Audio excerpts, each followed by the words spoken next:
The NACA was formed by act of Congress in mid-1915. The acronym stood for National Advisory Committee for Aeronautics. Its original purpose was to advise the U.S. government on matters pertaining to the development of aeronautics. The NACA went on to do a number of notable things. The most prominent were the development of the world's first pressurized wind tunnel at Langley Field in the mid-1920s. They went then in the 1930s on to develop the famous NACA cowling, and also they went on to conceive of the idea and work out the details of the laminar flow airfoil. Those all became highly used in the aircraft industry. During the Depression, Great Depression, money was hard to come by. The load on the Langley laboratory was becoming considerable.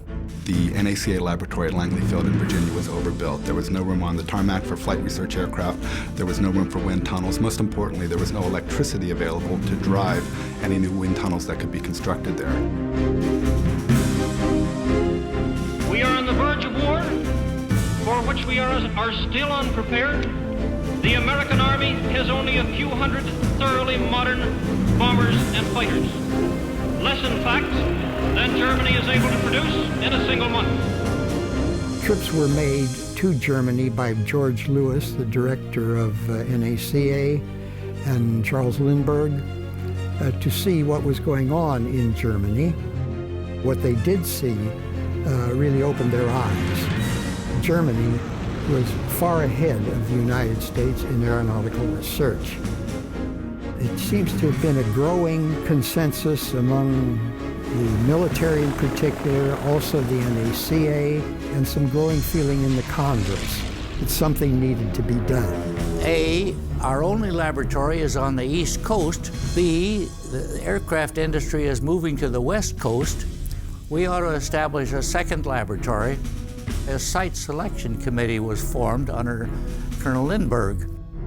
The NACA itself finally came up with a proposal to put a laboratory near Sunnyvale, California.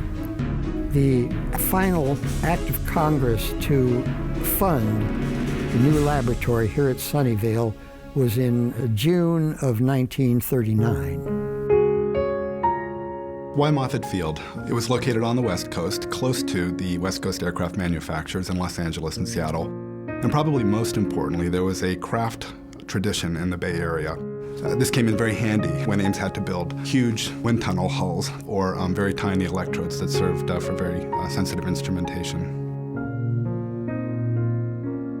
Joseph Sweetman Ames was professor of physics and later president of the Johns Hopkins University in Baltimore. Was also a founding member of the NACA in 1915 and served as the chairman of its main committee from 1927 till 1937. And because of the integrity and the trust that people in Congress and in the executive branch of the government had placed in Joseph Sweetman Ames, the laboratory here was established, and in 1944, it was named after him.